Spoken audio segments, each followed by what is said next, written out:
Aujourd'hui, nous allons traiter de l'Ag Ba'omer, donc de la Torah de la Kabbale, que Rabbi Shimon Bar Yochai a mis en relief.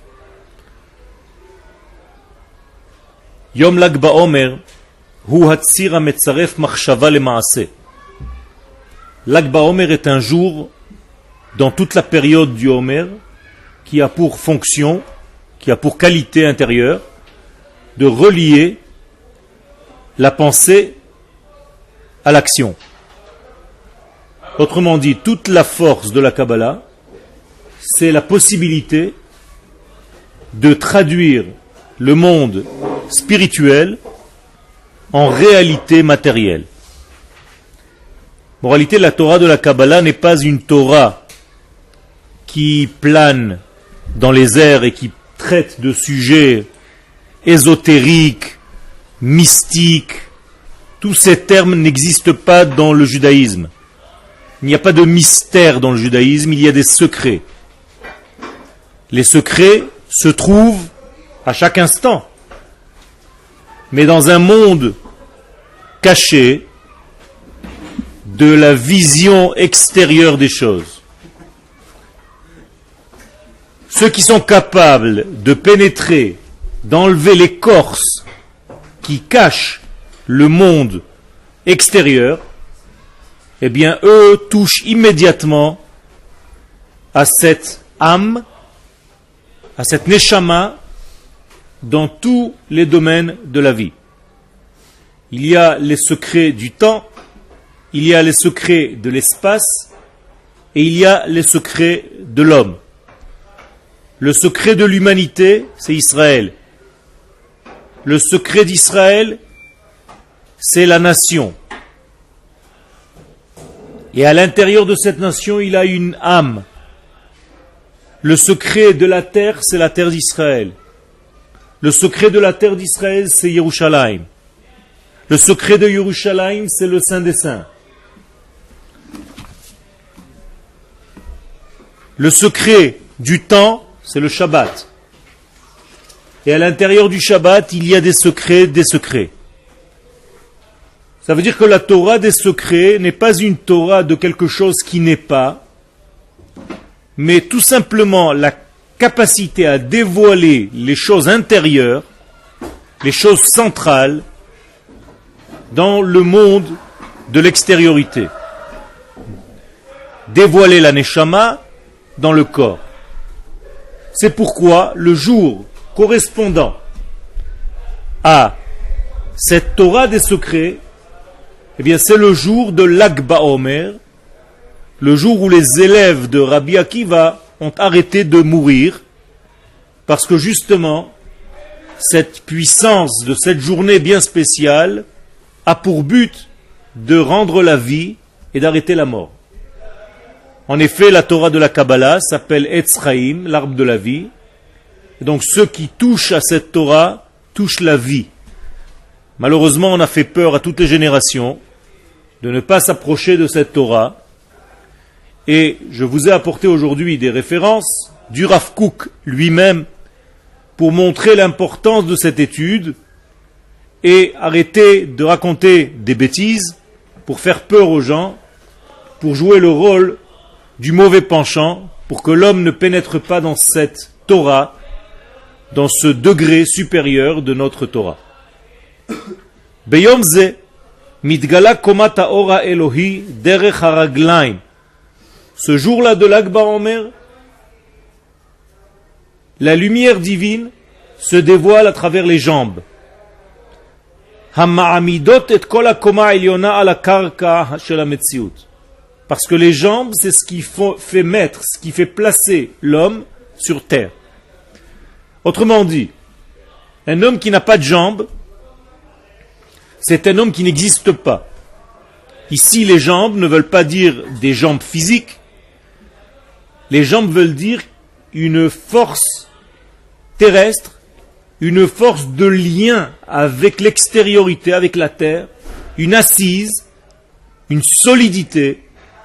Donc quiconque n'a pas cette solidité ne peut pas en réalité révéler ou dévoiler quoi que ce soit, parce qu'il peut avoir une grosse tête, lorsqu'il aura de petites jambes, eh bien sa Torah ne peut pas subsister ni se révéler, car elle n'existe pas réellement. Kol shechochmato meruba mima'asav en chochmato mitkayemet. Quiconque possède une sagesse plus grande que sa force de dévoilement, c'est-à-dire que ses actions, eh bien sa sagesse ne peut pas résister, elle ne peut pas vivre longtemps. Par contre, kol she'ma'asav merubim michochmato, ceux qui ont les ustensiles nécessaires pour dévoiler cette chokhma, eh bien chokhmato mitkayemet, cette chokhma peut exister, peut se dévoiler et peut aboutir. Il y a une règle donc dans cette Torah de la Kabbale de faire très attention aux ustensiles afin de révéler la lumière. Si les ustensiles sont trop petits, trop faibles, il y a ce qu'on appelle la brisure des vases, c'est-à-dire la lumière trop forte par rapport à l'ustensile explose. Une sagesse trop importante pour un homme qui n'a pas fabriqué des ustensiles adéquats, eh bien, c'est une sagesse qui ne peut pas se dévoiler dans ce monde. Donc, l'acquisition de la partie inférieure de l'homme est nécessaire. Donc, de la partie révélatrice, qu'on appelle, dans un langage courant, les jambes. Les jambes, ce ne sont pas seulement des membres du corps, c'est, comme j'ai dit tout à l'heure, les assises de tout le corps humain avec toute sa neshama. Donc il faut développer sa partie jambe, et lorsque cette partie jambe est faible, ou qu'elle a un problème, elle ne peut pas maintenir tout l'édifice supérieur. Je vous rappelle que même Akadosh Baruch Hu, lorsqu'il se dévoile dans notre monde, il utilise des jambes. Bien entendu, pas des jambes physiques, mais des jambes spirituelles. Ces jambes-là, on les appelle Pesach, Shavuot et Sukkot. C'est pour ça qu'on les appelle Shlosha Regalim. Regalim, ce sont des pieds, des jambes. Ça veut dire que Dieu, lorsqu'il descend sur terre pour se dévoiler, il utilise 3 canaux qui sont appelés communément les jambes de l'année. Et donc, Akadosh Baruch Hu se dévoile dans notre monde à travers ses jambes. Et donc, il y a une jambe qui est relative à la partie de la miséricorde, il y a une jambe relative à la partie de la mesure, et il y a une jambe centrale qui est relative à l'équilibre. Et donc, Akadosh Baruch Hu descend dans notre monde à travers ces 3 fêtes qui s'appellent donc Shlosha Regalim. Ken? Tout à fait. Les jambes, c'est l'image de l'ustensile ou des ustensiles qui nous permettent de dévoiler donc notre Torah supérieure à l'extérieur. En effet, le Zohar nous enseigne que les jambes ne font pas partie du corps, elles sont à l'extérieur du corps. Tout en faisant partie du corps, elles s'appellent les bar migoufa, extérieur au corps. Cela veut dire que c'est toute l'intériorité qui se dévoile à travers l'extériorité. Bar veut dire dehors, et donc veut dire aussi fils de. Rabbi Shimon Bar, fils de Yochai. Ça veut dire que l'enfant est appelé, dans le langage de la Kabbalah, la jambe du père. Les jambes du père, ce sont ses enfants. C'est-à-dire, j'ai des enfants, mes enfants représentent en fait ce que je laisse sur terre. Donc toute ma Torah, toute mon idéologie, tout mon savoir doit passer en fait à mes jambes, c'est-à-dire à mes enfants. Quand je veux frapper quelqu'un, je le frappe au niveau des jambes, c'est-à-dire je le frappe au niveau de son avenir. Et c'est pour ça que l'ange de Esav va frapper Yaakov au niveau de la cuisse, c'est-à-dire au niveau même de cette partie délicate, qui s'appelle donc les jambes, pour empêcher en quelque sorte Yaakov de dévoiler le judaïsme à ses enfants, pour ne pas qu'il y ait chas v'shalom un avenir au peuple juif. Baruch Hashem, Yaakov s'est bien battu, et il a gagné ce combat, et bien qu'il boitait au départ, Ken, il s'est arrêté de boiter, tout allait bien, et non seulement ça, il a gagné en plus, grâce à ce combat, à un niveau supérieur de son être. Il est passé de Yaakov à Israël. Ceux qui ont des problèmes donc aux jambes, ce sont ceux qui ont un problème de dévoilement de leur Torah céleste au niveau de la terre. C'est clair? Exemple type, les Meraglim. Les explorateurs, on les appelle Meraglim, c'est-à-dire un problème au niveau des jambes. Leur Torah est une Torah de désert, une Torah du mont Sinaï, une Torah céleste, qui a du mal à s'habiller dans la réalité de la vie. Et donc on les appelle les explorateurs, les Meraglim, justement parce que c'est lié à cette faute-là, une grosse tête et de petites jambes. Donc quelqu'un qui a une grosse tête, de petites jambes, je traduis dans un langage simple, de belles idées, mais il n'arrive jamais à les cristalliser, à les réaliser, eh bien ça ne sert strictement à rien. Rabbi Shimon Bar Yochai, le jour de l'Ag BaOmer, nous fêtons la partie en réalité de la jambe gauche dans le langage des sphères. Le jour de l'Ag BaOmer, c'est Hod Shebehod. Vous voyez dans vos Sidurim de Tfila, chaque jour du Homer, il y a une correspondance à une sphère spirituelle. Eh bien, la sphère correspondante à l'Ag BaOmer, c'est Hod Shebehod. Si on devait lui donner un membre du corps humain, c'est la hanche gauche. La hanche gauche qui est la plus proche de l'apparition, c'est-à-dire de la partie terrestre, de la partie du dévoilement.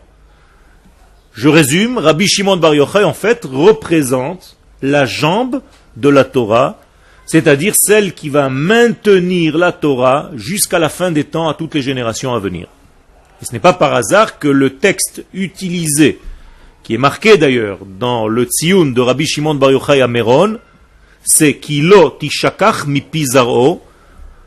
Si vous voulez que la Torah ne soit jamais oubliée de la génération suivante, des générations suivantes, eh bien, gardez, observez, étudiez la Torah de Rabbi Shimon Bar Yochai, autrement dit le Zohar.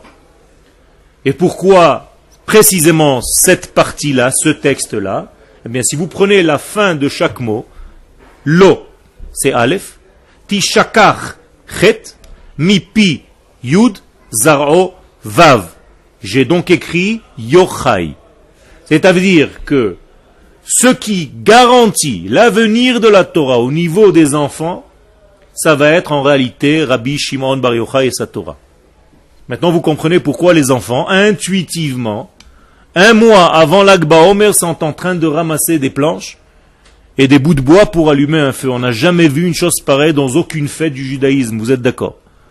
Il y a quelque chose de spécial qui est lié aux enfants. Les enfants ne savent même pas ce que je suis en train de vous dire maintenant. Mais naturellement, ils se réveillent à cela. Parce que justement, il y a quelque chose du potentiel de Rabbi Shimon Bar Yochai qui transparaît et qui traverse toutes les générations et qui touche précisément l'avenir, c'est-à-dire nos enfants, c'est-à-dire nos jambes, c'est-à-dire que Rabbi Shimon Bar Yochai est un correcteur de la faute des explorateurs. Rabbi Shimon Bar Yochai est la correction de la peur de traduire une pensée en action. Et donc Rabbi Shimon Bar Yochai, cet être extraordinaire, est le modèle même d'Akadosh Baruch Hu pour savoir à quoi doit ressembler un homme. Comme on le dit dans la chanson de Rabbi Shimon lui-même, Ken, Naase Adam, lorsque Dieu a dit faisons l'homme à notre image, Nehemar, ça a été dit Ba'avurecha, pour toi Rabbi Shimon Bar Yochai. Je résume, le modèle qu'Akadosh Baruch Hu voulait, c'est un homme comme Rabbi Shimon Bar Yochai. Pourquoi? Parce que Rabbi Shimon Bar Yochai est capable de traduire une pensée en action, de traduire une idée en réalité, de traduire une idéologie divine en réalité manifestée, physique, dans la terre, dans l'expression du temps et de l'espace. Quel? Nous, quand on arrive à traduire une idée ou un projet en réalité, Quel? c'est-à-dire qu'à nous on arrive à faire. Tout à fait. Lorsque tu arrives à traduire une idée et que tu la réalises, eh bien, tu as traversé une difficulté qui normalement devait te bloquer au niveau des jambes. Okay? Comment se dit l'expression quand quelqu'un n'arrive pas à réaliser une idée en acte? Qu'est-ce qui se passe au niveau de ses jambes? C'est toujours les jambes qu'on réveille. Okay? Où on lui a coupé les jambes, on lui a coupé l'herbe sous les pieds, on lui met des bâtons dans les roues, c'est-à-dire toute la partie inférieure. C'est-à-dire qu'il n'arrive pas à réaliser, il a les jambes froides, okay? Il s'est refroidi au niveau de sa démarche, donc il ne marche plus. Et d'ailleurs, quand quelque chose ne marche pas, ça veut bien dire ça. Ça ne marche pas. C'est-à-dire, ça a arrêté de marcher, ça arrête de fonctionner parce qu'il n'y a pas de pied, il n'y a pas de jambes. Alors, oubliez le côté jambes physique, c'est toute l'expression du dévoilement. Donc, régel, c'est ce qui me fait amener au dévoilement. Dans le mot régel, il y a le mot gel. Gel qui veut dire gal, une vague, ou une onde, ou un dévoilement. Lag, Baomer, c'est les mêmes lettres que gal. C'est le 33e jour du Homer. Quel? D'accord? Donc, est-ce que l'idée première que je viens d'énoncer ici est claire? Belag Baomer apnimiut mofiak la pechutz. Donc, le jour de Lag Baomer, c'est le jour précis dans l'année où l'intériorité se dévoile à l'extériorité. Où la Torah de l'intériorité sort dehors. Où la Neshama du peuple d'Israël se dévoile. Où le ciel rencontre la terre. Pourquoi? Parce que enfin nous avons trouvé les jambes de l'histoire. Donc Rabbi Shimon Bar Yochai représente la jambe de l'histoire. Donc le côté manifesté de toute notre intériorité divine. Les bar migoufa, donc on arrive à sortir, à cristalliser en dehors de notre esprit et de notre corps, ou mamchisha bazé. Vous pouvez leur dire de se calmer un petit peu?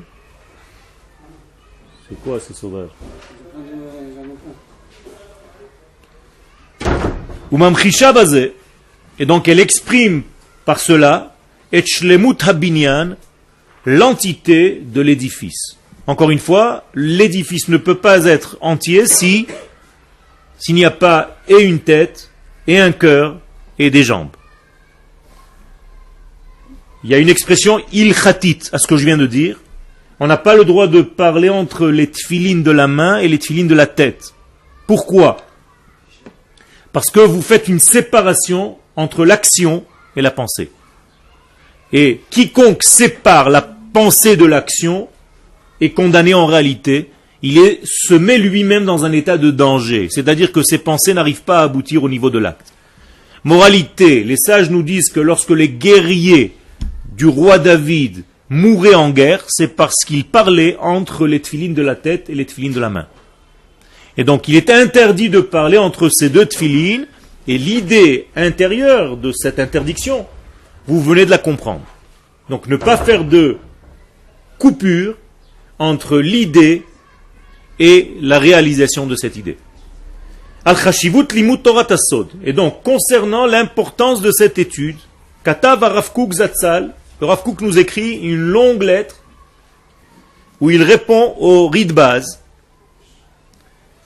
dans Igrot Re'aya, Krach Bet, c'est-à-dire volume 2, à la page Taf Resh Bet, dans le siman, dans le signe, et 400, et plus 200, donc 602. Regardez ce que dit le Rav concernant donc l'étude de la Kabbale. Ma'u alimud hayesodi shel chokhmat ha'emet. Quelle est la centralité de l'étude de la Kabbale?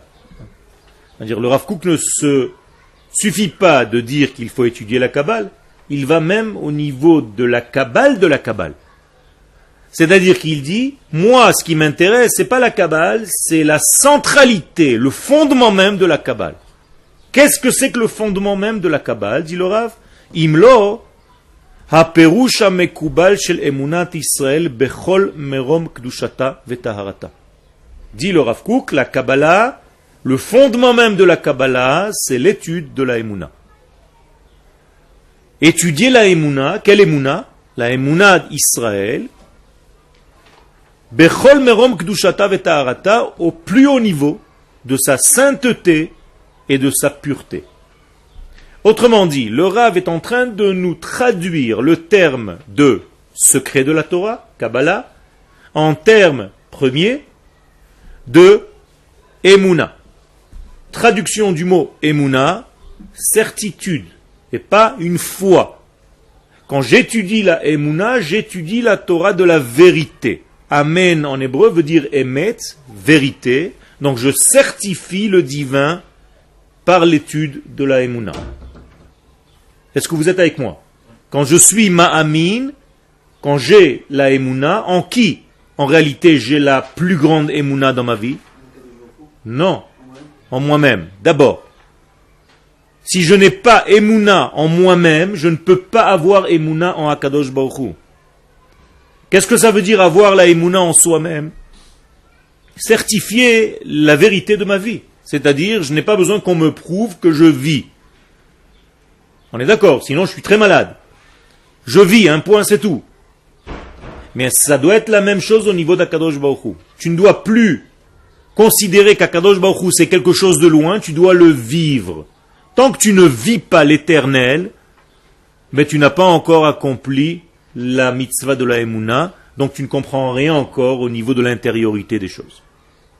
Donc non, il ne s'agit pas donc d'étudier les choses pour un amassis d'informations. Non, je dois absorber en réalité la chose et la faire circuler à travers moi-même dans ma vie. C'est-à-dire qu'Akadosh Baruch Hu doit me traverser lorsque j'étudie sa Torah et son essence, au maximum de mes possibilités. Chez Kol Masha Aziva Olechet Umitraba. Il dit le Rav Kook, si on laisse cette étude, Vetorah Del'Aela Muferet, et qu'on néglige la Torah supérieure, autrement dit, la Kabbalah, Olchim Kotsim Ubarkanim Vetsomchim Alehem. Il y a des ronces et des épines qui poussent d'eux-mêmes dans le champ de notre vie. Saviv, les Nekudat Haora. Et où est-ce que poussent ces ronces et ces épines? Tout autour de ce point lumineux, Shel Emunat Elohe Emet, de la Emuna du Dieu de vérité d'Israël. Autrement dit, quand tu n'étudies pas cette étude de la Kabbalah, quand tu sors contre cette étude de la Kabbalah, tu crées en fait une protection négative qui t'empêchera d'atteindre la lumière au centre même de ta vie, parce qu'il y a des ronces et des épines qui vont t'empêcher de rentrer. Ces ronces et ces épines viendront bien entendu sous forme de peur. Ne touche pas à cette étude, fais attention, tu vas devenir fou. Et tout ce qu'on entend depuis 2000 ans, malheureusement. Et donc, moralité, tu ne rentreras jamais dans cette Torah, tu ne goûteras jamais à l'arbre de la vie. Atzmachim araim, dit le Rav Kook, le mauvaises plantes, ces ronces, ces mauvaises plantes, einam tzrichim avoda, ne demandent aucun travail de la part du jardinier. On est d'accord? Les mauvaises plantes, les ronces, et toutes les mauvaises herbes, elles poussent d'elles-mêmes. Elles n'ont pas besoin d'avoir d'arrosage, ni de labourer la terre. Ça pousse tout seul. D'accord? Dit le Rav Kook, toutes ces mauvaises herbes poussent toutes seules. Mitoch atzlut. Justement parce que tu es un fainéant. Parce que tu n'arrives pas à comprendre l'importance de cette étude, donc tu te retires de cette étude dans ta vie, eh bien vont pousser dans ta vie, même au niveau de ta Torah, beaucoup de mauvaises herbes, parce que tu es un grand fainéant. Donc, mitoch atzlut me'atzmam hem gdelim, qui vont pousser tout autour de toi sans que tu fasses quoi que ce soit. Vehador hazeh, et cette génération, halakui kol kach bemachalat hakfira, qui est tellement malade du rejet en fait du divin sur terre, c'est-à-dire il est malade de la Emouna. C'est-à-dire cette génération est malade au niveau de la Emouna, donc de certifier le divin dans ses actions. On est tellement malade de cela. Est-ce qu'on peut rester de côté? Est-ce que nous avons raison de dire chez les Tchouato que pour guérir, pour le sauver, pour le délivrer, sous cette génération-là, on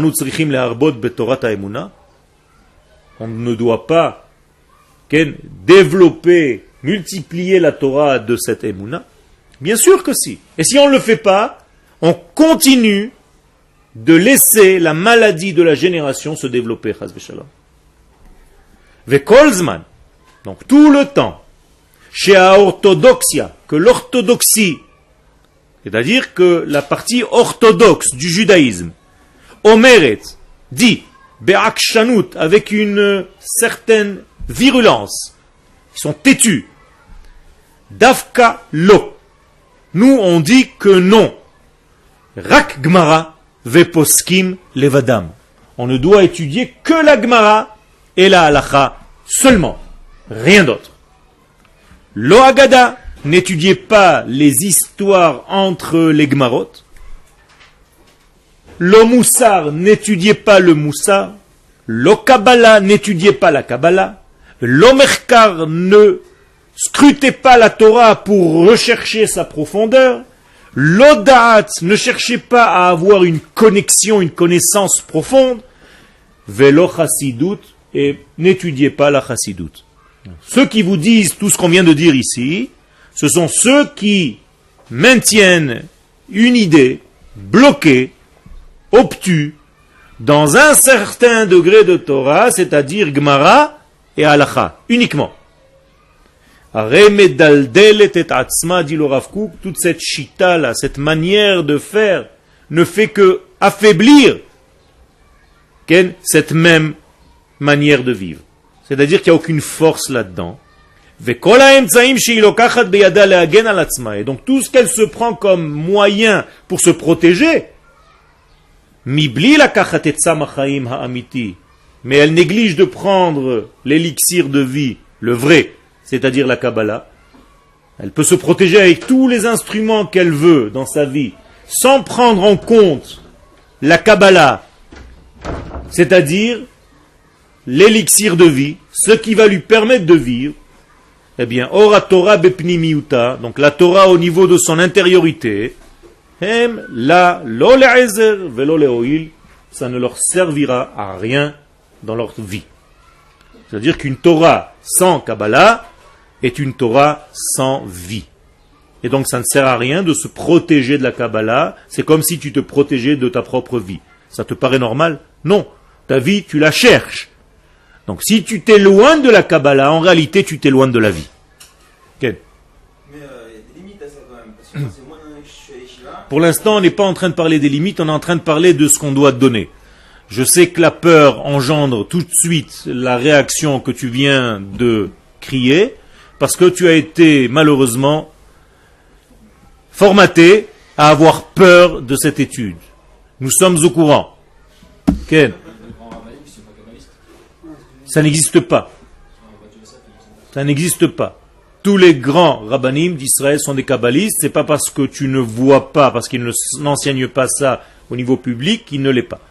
Okay? Les grands rabbanim d'Israël sont des kabbalistes dans toute leur splendeur. Okay. Encore une fois, il y a au niveau du dévoilement. Est-ce qu'il a connu le Zohar ou pas? Ce sont des questions qui se posent. Mais il y a une connaissance de l'existence de la Kabbalah, et chas v'shalom de sortir contre cette partie de l'étude de la Torah. C'est pas encore une partie dans la Torah, c'est une partie intégrante de la Torah elle-même. On n'a pas le droit de sortir cette étude comme si c'était quelque chose de dangereux, un truc à part, on n'a pas le droit de s'approcher. Le Rav est en train de nous dire tout ça, et j'ai apporté volontairement le Rav Kook, parce que pour citer le contre, on cite le Rav Kook. Alors, je me demande où les gens vont chercher leurs références. Voici les références. Quel? Il faut avoir un certain niveau où justement vous dites... J'ai compris ta peur, c'est comme la sienne. Quel? Pour l'instant, je suis en train de dire ce que le Rav est en train de nous dire. Après, on verra exactement ce qu'il faut ou il ne faut pas, quel niveau ou quel niveau il ne faut pas. Quel? Tout ce qui est Gemara et Halacha, une personne elle peut s'accomplir même si elle n'utilise pas la... Non. Pourquoi Pourquoi? Personne ne peut s'accomplir au niveau de la Gemara et de la Halakha simplement. Je sais pas, c'est pas en quel joie, c'est vrai, peut-être, je sais pas, peut-être c'est étudié à la Kabbale, mais Ok. la plupart des gens, on va dire, Peut qui pas. sont chez Haredit, bon, Hachem, je vois que ça va s'accomplir. Tu ne peux pas t'accomplir parce que tu ne connais pas le fondement des choses. C'est-à-dire qu'un grand posek halakha est automatiquement un grand kabbaliste. C'est-à-dire que Rabbi Yosef Karo, c'était un des plus grands kabbalistes de l'histoire. C'est pour ça qu'il est capable d'écrire un livre de halakha. Et c'est pour ça qu'il a écrit un livre qu'un ange venait lui dicter. Okay? Ça s'appelle Magid Mesharim. Un ange venait et il est monté en Eretz Israël parce qu'une voix céleste de la Shrina parlait à travers sa gorge. Il lui sortait un autre son et ses amis, quand ils l'ont vu le soir de Shavuot sortir ce son de la Shrina, tout le monde est tombé par terre et la Shrina a dit il faut monter en Eretz Israël. Arrêtez de vous occuper de la Torah en Chutz La'aretz. Le temps est venu pour monter en Eretz Israël. Donc la Kabbalah, c'est la racine même de la Halakha. C'est la base même du divin qui, lorsqu'il descend dans ce monde, il se dévoile au niveau de la Halakha. Donc on ne peut pas, chas v'shalom, séparer les choses. C'est une continuité des choses. Et ceux qui n'ont pas atteint cette partie-là ne peuvent même pas avoir le titre de Rav. Rav, c'est quelqu'un qui a dans son panier toutes les parties de la Torah. Le pshat, le remez, le drush et le sod. Donc il faut qu'il s'efforce à étudier dans ces 4 parties continuellement. Quel? Non. Tu peux étudier la Kabbalah sans être Mekoubal. Être Mekoubal, c'est être accepté. Ça veut dire que toi tu fais l'effort de, mais après on décide d'en haut si on t'accepte ou pas. Ça veut dire que dans la Kabbalah, c'est pas les élèves qui cherchent un maître, c'est le maître qui va dire à l'élève quand il sent que l'élève est déjà prêt. Donc le maître voit des signes distinctifs dans son élève en lui disant maintenant tu es prêt à étudier cette partie de la Torah. Ne me demandez pas comment. Okay? Je ne sais pas. C'est quoi la Kabbalah? La Kabbalah, c'est la capacité à recevoir. Les Kabbalah. Est-ce que tu sais recevoir le divin? C'est tout. Bah, sans livre alors on peut faire. Slira? Pourquoi ils lisent le Zohar là? Mais c'est parce que le Zohar, c'est là où on enseigne exactement la capacité à recevoir, à être le véritable réceptacle à la lumière divine. D'accord? C'est pour ça que ce livre s'appelle La Splendeur, le livre de la grande lumière. Comment la recevoir? Avant, il faut avoir les. Il faut. Tu reposes la même question que tes amis. Non, pas ça. Non, Ah. pas cette question, mais avant, il faut être genre bâti en halakha, quand même certaines choses pour avoir. Ok, il faut une certaine préparation et on va voir exactement comment ça se passe. Vehi mitmal'a al yedeze beketzef en ail. Donc, si l'orthodoxie, comme dit le Rav ici, vous avez compris qu'il sort contre une certaine manière d'étudier, clairement. Et il dit que ça finit par faire en sorte de rendre ces gens-là ketzef. Qu'est-ce que c'est ketzef? Nerveux. Ce sont des gens qui finissent par devenir de grands nerveux, au niveau de leur Torah. En aïl, mais qui n'ont aucune force. Aïl en hébreu, c'est la force, la puissance. C'est-à-dire des nerveux sans force. S'ils le vivent, ils ne vont pas être nerveux. Si ces personnes qui tuent la demande avec la halakha, ils vivent la chose. Encore une fois, tu peux croire que tu vis et tu ne vis pas. Même un juif non religieux, je suis sûr qu'il est en train de se balader maintenant sur la plage et tu vas le convaincre, il va te dire mais toi tu ne vis pas, moi je vis. Il a raison ou il a tort? Il peut avoir raison. Alors pourquoi lui et pas l'autre? C'est pas parce que tu crois que tu vis que tu vis. Pour vivre, il faut vivre. C'est pas dans ton idée. C'est-à-dire que tu dois certifier ta vie. Et ça se voit dans toutes les parties de ta vie. Est-ce que tu es un homme nerveux? Est-ce que tu as peur de tout? Est-ce que tu es devenu un fermé dans tous les domaines? Je me sauve de ça, je me sauve de ça. Ou est-ce que tu vis ta vie? Ça aussi, ça fait partie de la vie. Encore une fois, on va rentrer tout doucement. Moralité, ces gens-là qui développent uniquement la Torah, donc de la Gemara et des Poskim seuls, deviennent en réalité remplis de mauvaises pensées ou médanim et de difficulté de vivre avec les autres et de recevoir leur shita. C'est-à-dire, ça devient en réalité que des bagarres, que des guerres, pour ne pas devenir comme l'autre. Gam beina le ben atzma, et ces guerres se multiplient à l'intérieur même de cette chita. Vekocha holech vekashel, et sa force va en diminuant. Lo chalila al nekudat hatam. Maintenant le Rav Kook met une mise au point. Je ne suis pas en train de parler de l'entité. Kesher hakodesh shel haTorah ve'haemuna bichlalut. Je ne suis pas en train de parler du lien entre la sainteté supérieure et la Torah au niveau de la Emouna, au niveau du global. Je ne suis pas en train de dire que l'orthodoxie, c'est pas bien qu'elle soit complètement collée aux mitzvot. C'est pas contre ça que j'en ai, dit le Rav Kook. Dans leur façon de faire la mitzvah au niveau appliqué. Ou be'avat Torah, je ne mets pas en cause leur amour de la Torah. J'accepte. Haniglet, dévoilé, pas caché, dévoilé. Amarti shehi mashpika et atzma behevleshav u b'dimyonot kozvim. Contre quoi je sors, moi, le Rav Kook? Contre des choses qui sont viles, qui sont vides, ou b'dimyonot kozvim, avec de l'imagination débordante, qui n'a aucun rapport, aucun lien avec la vérité, qui finalement se font détruire par la vie. C'est-à-dire que la vie est beaucoup plus forte que toutes ces données-là. Je donne un exemple très précis, c'est-à-dire que je peux développer tout un système de pensée, d'études, mais si finalement cette étude n'arrive pas à arriver dans la vie est beaucoup plus forte que cette étude. Donc la vie va annuler toute cette étude et elle va continuer normalement. Est-ce que vous avez compris? Ça veut dire qu'une étude qui n'est pas liée à la vie, en fait, elle ne peut pas résister. La vie est beaucoup plus forte que cette étude. Donc une étude, seule l'étude qui est liée à la vie peut subsister, parce que la vie est beaucoup plus forte. Donc la vie va tout rejeter ce qui est contraire à la vie, en fait. Elle fait un rejet. Donc ce qui est lié à la vie, c'est la seule Torah qui reste en réalité. Alors le Rav maintenant explique, alors contre quoi je sors? Et là, à la tolada ha'aniya, je sors contre la pauvreté de cette étude. Shehi motzia mide nekudatazo, parce qu'elle sort du point lumineux central de la neshama de la Torah, c'est-à-dire de l'âme même de la Torah, parce qu'elle n'étudie pas cette étude. C'est comme si elle se sauvait du point culminant, du point central, de l'essence de la vie. Moralité, tu restes froid, noir et petit, étriqué.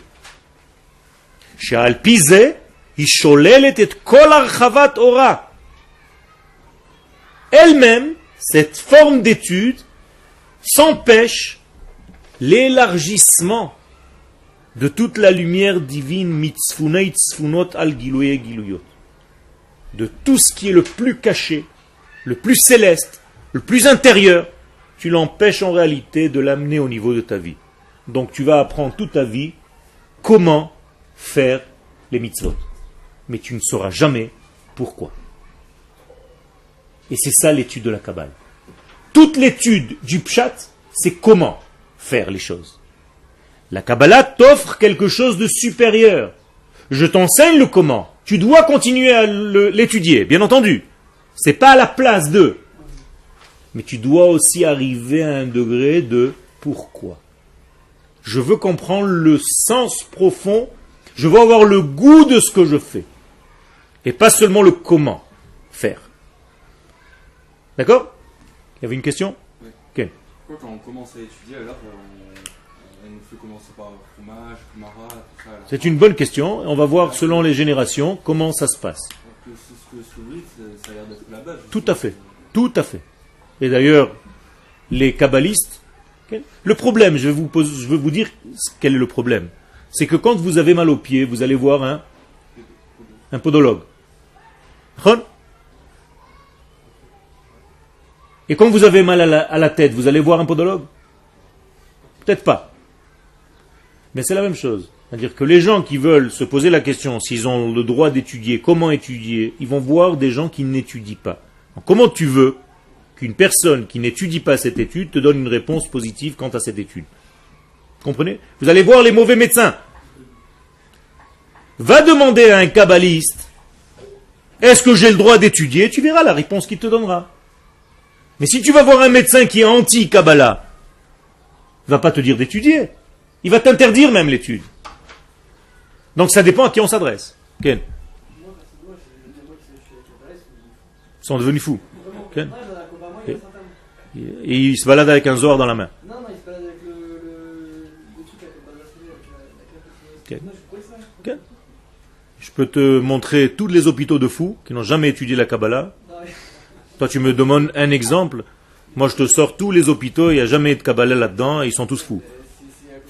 Non, c'est pas à cause de ça. C'est pas à cause de ça. Ça, c'est Maaseh Satan. Ça, c'est la force du Satan de faire peur à notre peuple pour ne pas qu'il rentre dans cette Torah. Or, la Torah de Eretz Israël, tout ce que vous étudiez ici, la Torah du Rav Kook, c'est la Torah de la Kabbalah.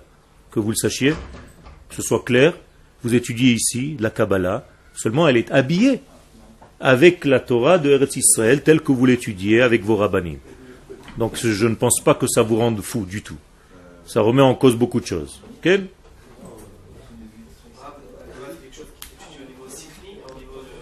Non, la Kabbalah, elle s'étudie et elle se vit. C'est-à-dire, c'est une étude qui est profonde. On n'est pas en train de l'étudier maintenant. Je suis en train de vous dire comment le Rav Kook, quelle est son approche. Si le Rav Kook ne voulait pas que cette chose soit dite, il ne l'aurait pas écrite. Le Rav Kook sait qu'elle va être publiée et ses élèves l'ont publiée. Ça veut dire que nous étudions la Torah du Rav Kook. Donc la Torah du Rav Kook, c'est quelque chose d'extraordinaire.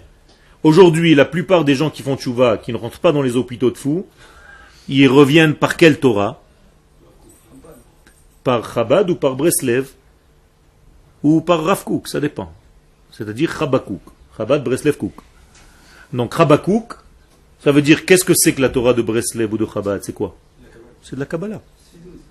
Tu commences la Chassidut, Chabad, le premier terme du Tanya, c'est Kemo Shekatu Bazor. Une citation du Zohar et il commence déjà. Toute la Kabbalah, toute la Chassidut, c'est de la Kabbalah. Rabbi Nachman de Breslev, c'est quoi? C'est de la Kabbalah pure. L'écoutez Moharan, c'est de la Kabbalah. La Torah du Rav Kook lui-même, c'est quoi? Le Rav Kook lui-même dit tout ce que j'ai jamais écrit dans mes écrits, tout ce que j'ai jamais pensé, tout ce que j'ai jamais dit, ça vient tout de quoi? Du Zohar et des écrits du Harizal. Seulement, encore une fois, pour vous rassurer, je sais habiller cette étude dans le contexte de la génération dans laquelle je vis. Ça, oui. Parce que si je vous cite des termes de Kabbalah et je vous balance des termes de Hari Hanpin, de Zeir Hanpin, de Nukba Deza, de Akve Savdeak et de Radla, de Resha de Laitiada, ou de Mochin de Gadlut, de Mochin de Katnout, Ken? Ça veut dire, ça sert à rien. Il est en train de nous raconter du baratin. Vous savez même pas si ce que j'ai dit c'est vrai ou faux. J'aurais pu vous dire un tabouret avec 3 jambes. Okay. Donc ça ne sert à rien. Je ne parle pas de cette Kabbalah. Je parle de la Kabbalah habillée dans la Torah de notre terre Eretz Israël. La Torah d'Eretz Israël, c'est Torah ta Kabbalah. Sachez-le. Si tu veux t'appeler chassid, tu es un homme d'Israël qui revient à sa terre. On n'a pas besoin de rentrer dans un tiroir. Quel? Donc, Meharat Esh Kodesh, et donc tout ça doit venir donc du feu, de la sainteté supérieure, les tfila, beruach maleh chasson kadosh, adeharat chokhmat becheshbon barur mi mekora shel Torah. Venishmat el chay asher bekirbenu. Donc notre Torah, la Torah saine, doit venir obligatoirement du feu intérieur, de la source de la Torah et de la neshama du Dieu vivant qui est à l'intérieur de nous.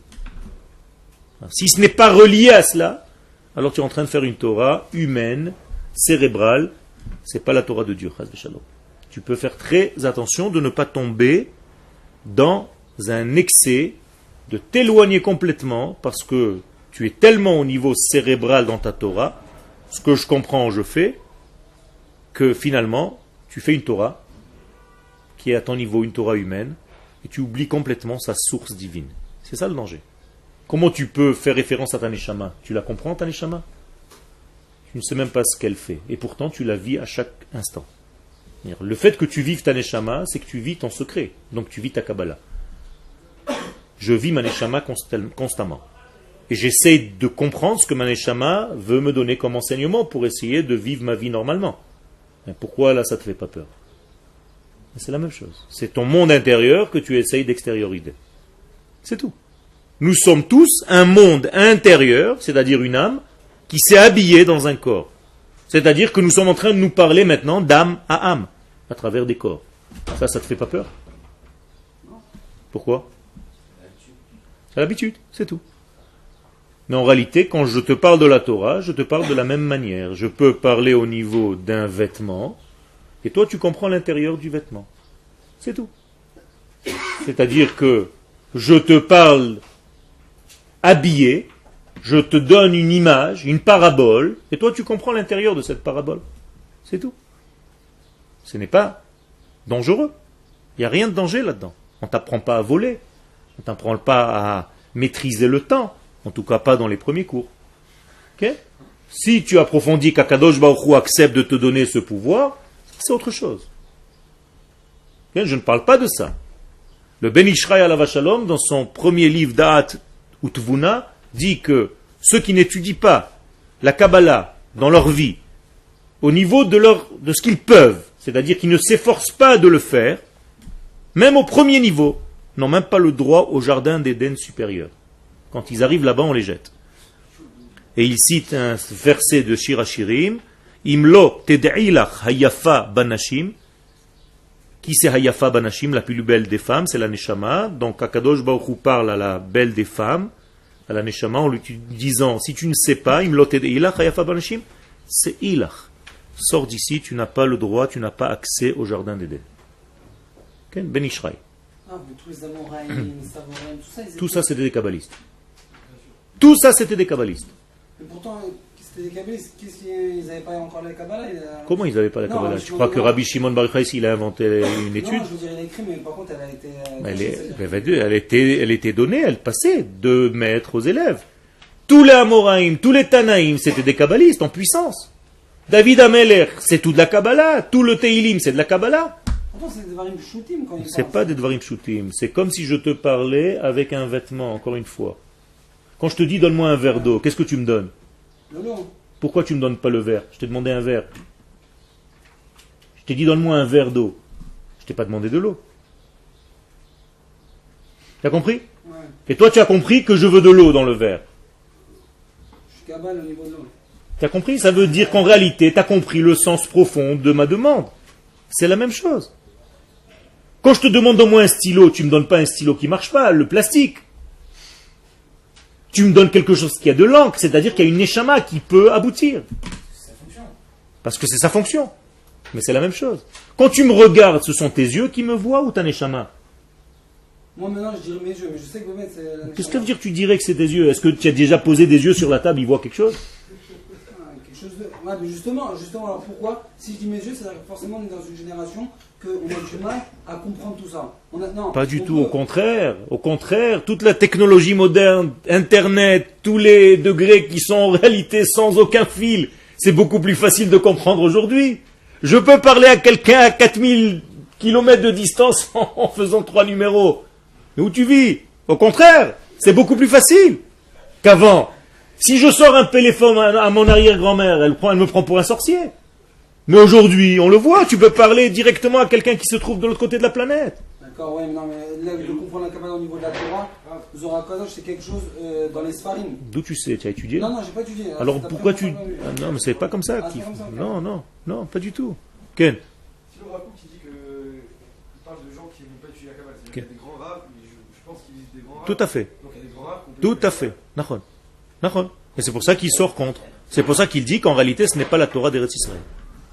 Tout à fait. Okay. Je ne rentre pas maintenant dans tous les inyanim. Qui est qui? Le Rav dit qu'il y a une manière de faire qui sort contre ça. Et le Rav donc écrit une lettre pour remettre les pendules à l'heure. C'est pour ça qu'il était antisioniste. Mais vadaï. Tu es en train de comprendre. Ça me fait plaisir que tu aies compris quelque chose d'intérieur maintenant. La vraie première question de ce cours. C'est-à-dire que celui qui n'a pas cette Torah en réalité, naturellement il devient... Il s'éloigne complètement de l'essence même de ce que représente les Torah. Mais en réalité, il faut comprendre comment ça marche. C'est pour ça que c'est le Ramban, qui est le plus grand des kabbalistes, qui, lui, dit tout ce domaine-là, toute cette importance de rentrer en Eretz Israël et d'édifier un État. C'est pas Stam.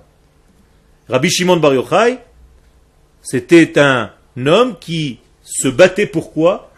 Pour avoir une domination juive sur la terre d'Israël. C'est tout. Pourquoi Rabbi Shimon Bar Yochai, il brûle les gens qui labouraient la terre quand il sort de la caverne? Tu connais l'histoire. Pourquoi il le regarde et il le brûle? Parce qu'il est en train de labourer la terre, parce que c'est les Romains qui sont souverains sur cette terre. Donc Rabbi Shimon Bar Yochai lui dit, tu n'as pas honte, tu es en train de donner de la force aux Romains, on n'est pas encore souverain. Donc arrête de travailler la terre, même si c'est en Eretz Israël. Autrement dit, Rabbi Shimon Bar Yochai dit, tu peux être en Eretz Israël, si tu n'as pas un gouvernement israélien, c'est comme si tu étais en dehors. Vous avez compris? C'est simple.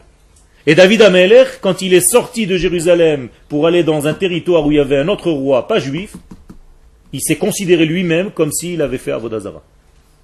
Et il le marque dans Tehillim. C'était pour échapper à la mort. Peu importe, mais il dit, je suis allé faire de la Avodah Zarah. Parce que je suis sorti de ce territoire pour aller dans un territoire israélien, mais sous domination étrangère. Ça te parle? Ça veut dire que... Non, mais je veux t'expliquer. Tout ce qui est en Eretz Israël, ce qui n'est pas sous la domination donc de ce peuple, est à l'extérieur. Et cette Torah de la Kabbalah, elle vient enseigner ce but-là, c'est-à-dire d'arriver à transformer en fait la religion en quelque chose de beaucoup plus réel, de vivant. C'est-à-dire on s'est habitué pendant 2000 ans à devenir des religieux. Pourquoi on s'est habitué à devenir des religieux pendant 2000 ans? Parce qu'on était en exil et il n'y avait pas autre choix. On ne pouvait pas faire autrement. Donc on s'est déguisé en religieux. Le problème aujourd'hui, c'est d'oublier ça. Quel? Peut-être dire une bêtise, mais moi c'est ce qu'on m'a dit. On m'a dit que les grands rabbins ashkénazes avaient interdit d'étudier la Kabbalah. Non, c'est une bêtise. C'est ce qu'on m'a dit, il y a plusieurs personnes qui... Plusieurs personnes, moi je te donne des références. Akdama du Zohar Hakadosh, 3e, 4e page, où on te donne la date exacte à partir de quand, non seulement il est autorisé, mais il est obligé d'étudier. C'est-à-dire depuis 450 ans, déjà, de notre histoire. Gdolim ou Ktanim, aux grands et aux petits. Je n'ai pas ici les références, mais elles sont dans l'ouverture même du Zohar. Alors les gens qui disent en l'air, ça ne m'intéresse pas. Encore une fois, je te l'ai dit, et je le répète, il y a beaucoup de Yetzer Hara pour empêcher les gens de rentrer dans cette étude. Beaucoup de Yetzer Hara. De la même manière que beaucoup de rabbanim vont te dire, n'ouvre jamais un livre du Rav Kook. Oui ou non? C'est pareil. C'est aussi beaucoup à cause de Shabbat. Là-bas, c'est déjà du messianisme, c'est autre chose. Ça n'a aucun rapport avec la Kabbalah. Ils ont un grand Yitzhara pour la Kabbalah, mais ils ont pas un grand Yitzhara pour ouvrir du Talmud ou... D'accord. Tout à fait. Parce que c'est très difficile à concevoir, tu as raison, alors que les mêmes qui ont écrit le Talmud, ce sont ceux qui ont écrit la Kabbalah. Rabbi Shimon Bar Yochai, c'était un Tana, non? Donc un Mora. Donc et comment il fait pour écrire aussi le Zohar? C'est les mêmes. Rabbi Yossé, Rabbi Abba. Alors c'est quoi? C'est d'autres. Rabbi Akiva, c'est le maître de Rabbi Shimon Bar Yochai. Il n'a pas écrit la Gemara? Il n'est pas dans les Mishnayot? Rabbi Meir, Stam Mishnah, Rabbi Meir Baalanès, c'est pas un kabbaliste? Alors arrêtez de raconter n'importe quoi. Faites attention.